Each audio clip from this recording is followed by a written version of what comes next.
Hi, I hope you're having a good day. So, I had to pull over on my way home from work because I get something in my head and I want to talk about it. And it's kind of how my brain works, right? So, if I would have just waited till I got home, pulled out the tripod, or sat in a room after greeting my dog and my husband, I may have forgotten that I wanted to talk to you guys about this. So, what we need to do is make this contagious. It's February and it's cold where I live and everybody's getting sick. Do you notice if you work that people are sick? Your kids go to school, they get the ick, they bring it home. Everybody gets sick. Everybody as a family gets sick. Because when it's contagious, it infects lots of people all at once. And of course, yeah, it seems to happen more during the winter time. I don't want to talk to you about illness. I want to talk to you about something totally different, but I feel like we really need to make this contagious. I'm first going to tell you a little bit of backstory about why I think the way that I do, what makes me tick. I was raised by very social people that were very respectful to other people. And growing up, I was always taught as a child to say hello, that you introduce yourself, that you acknowledge someone else's humanity when you see somebody. You respected your elders. And it wasn't like, of course they used to say children should be seen but not heard and all that. But it wasn't that my family treated me that I shouldn't be heard. It is just that as a child, there were certain things that were expected of me. For example, my mom was a big bingo player, loved bingo. And bingo is in our small town. We don't come from a really small town, but it's small enough that a lot of us know each other, or they went to school with one of my relatives. So it's nice, it's intimate, but it's not Mayberry. But it's small. So anyway, my mother used to go to bingo a couple times a week, maybe once or twice a week. And around 12 or 13, I decided to be a coffee girl because I wanted to make some extra money, some spending money. So I would go to the bingo hall and, to get my little quarters, because everybody would tip with a quarter back then. And boy, did I think I was rich at the end of the night. Anyway, I'd go to bingo. My mom sitting with all the people with their boards all spread out. And of course, I'm coming to be the coffee girl. So you know what my mother does? I would go bring her coffee and she would say, "Did you say hello to Mrs. Smith?" "Mrs. Smith, this is my daughter, Shania. This is my oldest." "Oh, hi, Mrs. Smith. Hi." "Oh, Shania, did you say hello to Mrs. Johnson?" "Mrs. Johnson's over there." "Oh, hi, Mrs. Johnson." She would see, I don't know, Mrs. Wright in the corner. "Shania, Mrs. Wright's over there." She would walk me over and have me say hello to all the people that she knew. Now, as a kid, I'm like, oh, here we go. And if you ask my siblings, who are all younger than me in their 40s, they always joke around, because when we get together and let's say I'm having a party by my house, I'll say, "Hey, did you see so-and-so?" And my brother will be like, "Yes, Mom, I said hello to so-and-so." So it was really, it was something that was ingrained in us as kids, that you always acknowledge someone else's humanity. You spoke, you showed respect. Whether it was your elder or a person in an elevator, you walk down the street, you acknowledge somebody with a smile. With your eyes or with your face, you smile, right? And if they were, I didn't have to speak to strangers. My mom didn't put us out there and say, "Okay, you need to speak to strangers." But if somebody said, "Oh, what a pretty little girl," you looked and you said thank you while holding onto your mom's hand. This is how I was raised. So as I got older and raised children of my own, my kids were the same way. Someone speaks to you, you respond. You see a human, you acknowledge their humanity, because we are all living on this earth together.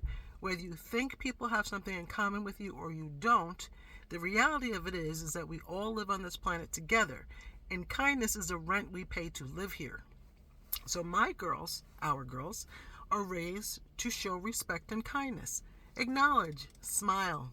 Smile with your eyes. Smile with your face. Someone speaks, you speak back. I've had other people raise children around me whose philosophy is a little different than that. Where if Susie, you go say, hi, Susie, and mom would be like, the kid's like pulling away and sticking her head in mom's hip, and just trying not to acknowledge me. And she would say, oh, she's tired, or they're tired. Or you hear adults speak to small children and they would just shy away and not say anything, or just look at you with a stare. The parents would make an excuse for the kids and say, oh, they're tired, oh, she's cranky, or she's had a rough day, or she couldn't have her toy. That wouldn't fly in my family. No. You could be cranky, you could be tired after you spoke. After you said hello, after you greeted, after you smiled, you just acknowledged someone and said, oh, hi, cutie. Hi. Then you get to be cranky. And it wasn't an abusive way. It was a way of teaching us manners and respect for humanity. The joke of it is that I can walk into an elevator and have a friend by the time I get out, because strangers are friends you haven't met yet. Crazy people, no. Crazy people can go a different way. I'm talking about a normal person steps in an elevator and smiles. Oh, hey, how are you?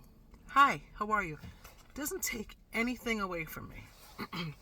So I realize that as I get older, and I hate doing this because it's kind of like you show your age when you say, oh my God, I've become my parents. Oh my God, I've become my mother.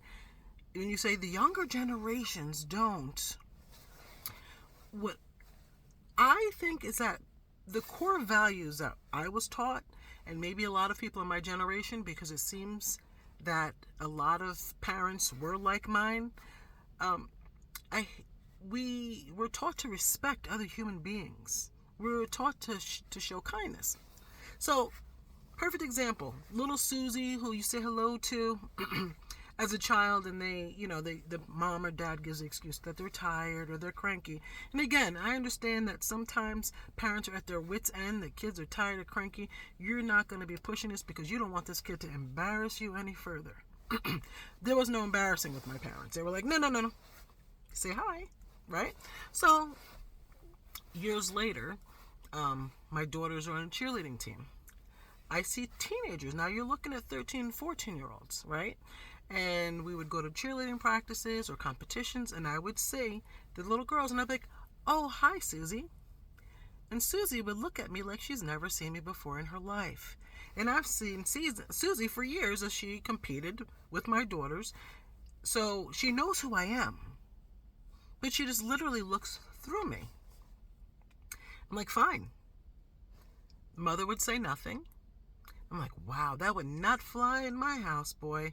Woo, no. No, you show respect. So, you see that with kids, where because I feel like it's allowed when they were smaller, when they become teenagers, there's no one to say, hey, that behavior is not acceptable, right? For a 13, 14, 15, 16-year-old to look you in your face that you see all the time and act like you're not even there speaking to them. And I'm like, am I talking to myself? I did say hello to this little girl. Didn't I say hi?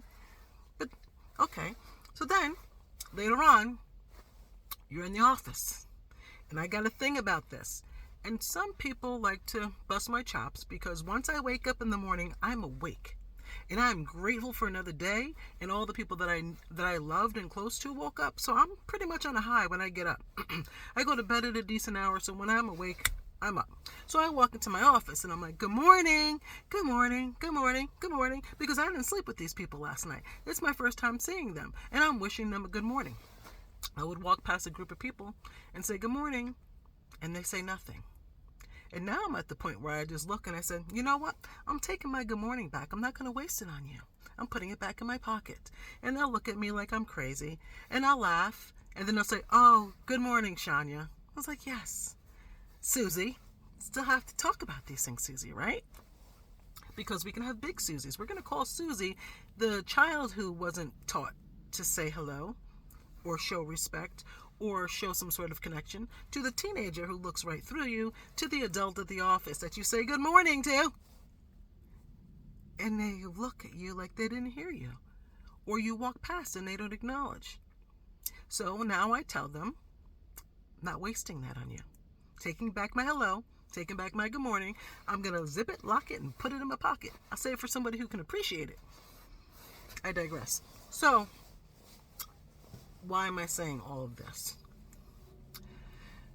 I honestly think we live in a time that we are so further apart as people, as humans. Whether you want to say it's in our country or around the world, I don't know what other people experience. I can only speak for mine.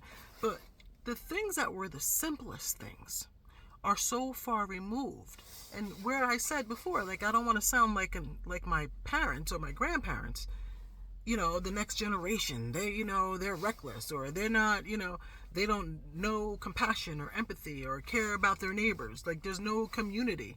I am all for community. I am that community type of person.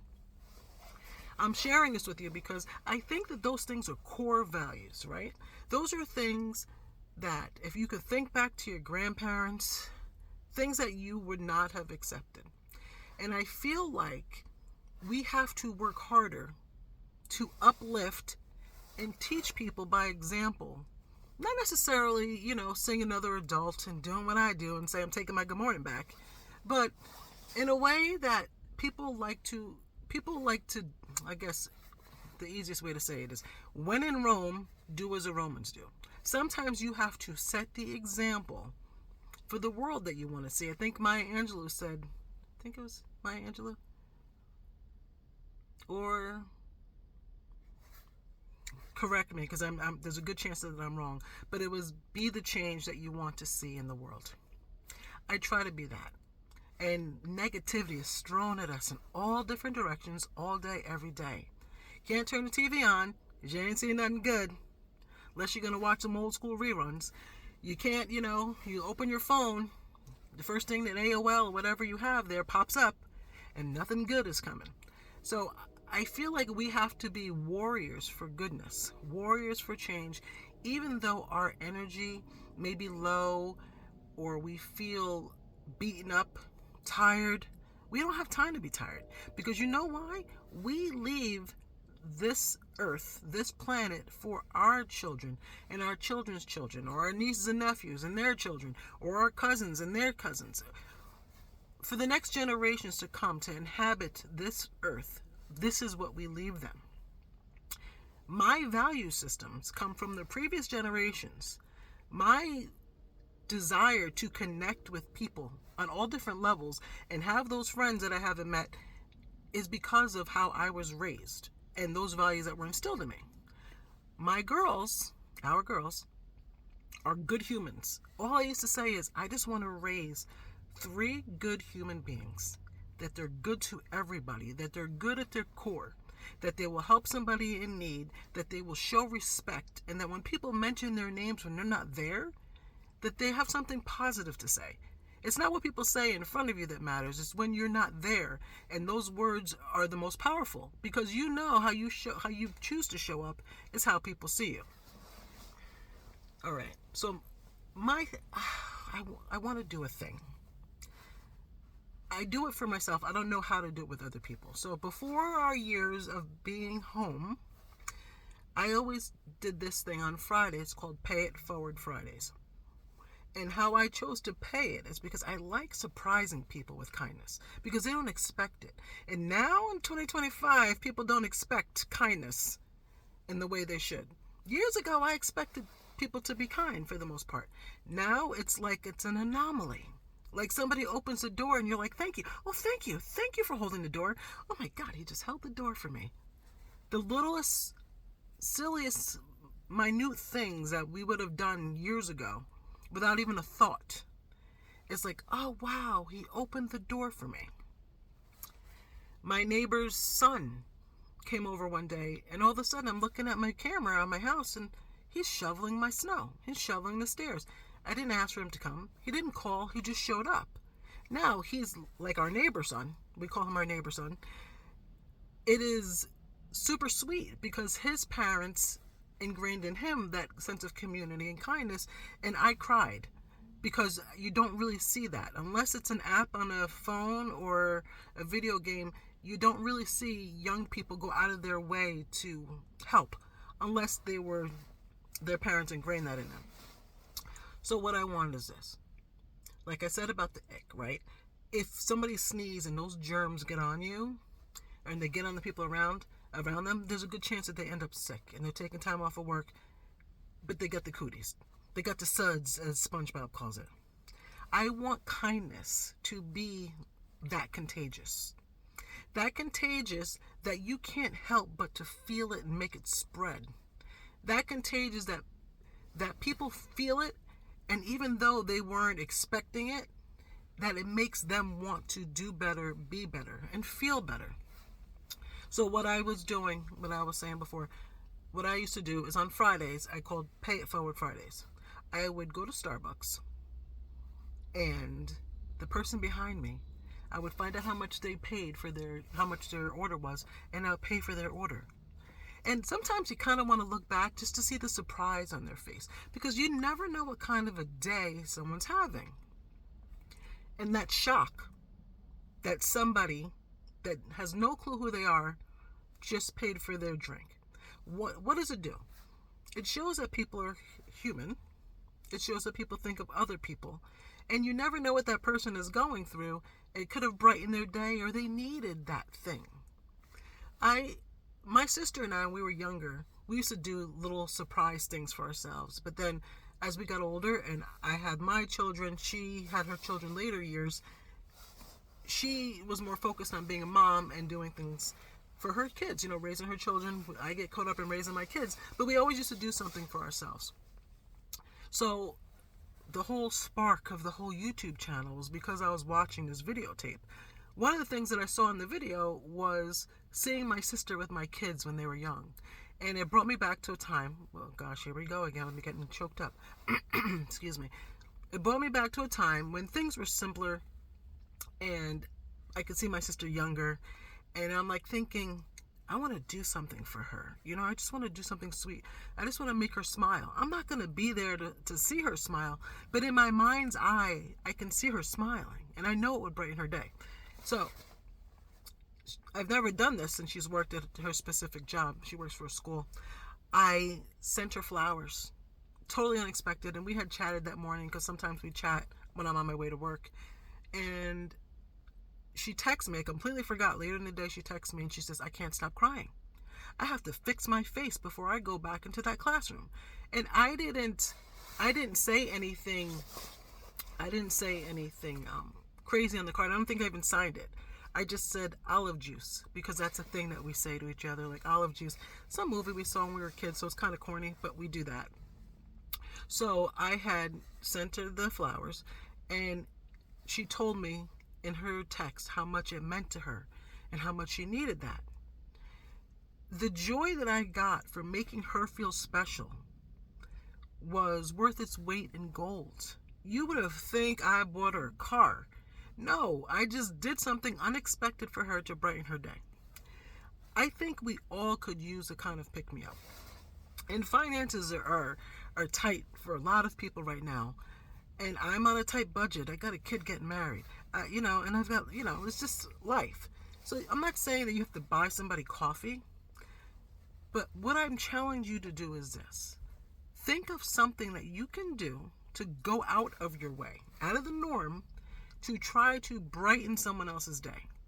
Raise their spirits. Show kindness and humanity. Again, we live in scary times, so it's not that easy to foster up positive energy to go spreading around the world. But if you take the time to just do something small, like smile at a stranger, like, and if you're that person that smiles, have at it. Have at it, sister. Because you know what? We need more positivity warriors in the world. And if you do that for somebody, that's awesome. But if you feel like you've been down the dumps or you've been dealing with a load of your own, the best way to make yourself feel better is by making someone else feel better. Lift somebody's spirits, right? So challenge yourself, and I would say to do this forever, but now we need it more than ever, is you see a person, a woman walking down the street, someone who looks safe, of course, and you look and you smile. And you say, hey, good afternoon, if it's the afternoon. Hey, good morning, if it's the morning. And if you like their dress, say, oh, I love your dress. Oh, nice coat. At first, they may be thrown off and saying, okay, is this person about to attack me? But as they realize that you're a safe person, they're going to say, wow, that was really sweet. And you know what? And I picked out this dress and nobody noticed it. Or, I bought this special outfit and I didn't feel really good in it, but somebody told me that I did. How you can change someone else's energy, their day, their mood. It does wonders for the energy in this world. There are a lot of good people in this world. And there's a lot of people that are good and scared, and there's a lot of people that are good and tired. And then you have people who say, what for? Why bother? Why bother? And even if you can't do it for somebody else, bother for yourself. Because doing it for yourself will do wonders for you. The gift is also for the giver. I'm going to go now because someone is starting their car, and they're probably like, who is this crazy woman sitting in her car in a parking lot off the side of the road talking to a camera? I'm hoping that he thinks I'm on FaceTime. I'm not even going to acknowledge it, not even going to look. But please, be that person. The world needs more of that person. The world needs you. You're not going to change the world's problems, but one compliment, one smile, one how you doing can really change somebody's day. And if we could change somebody's day, we can change their life. Have a good one. Take care, guys. Bye.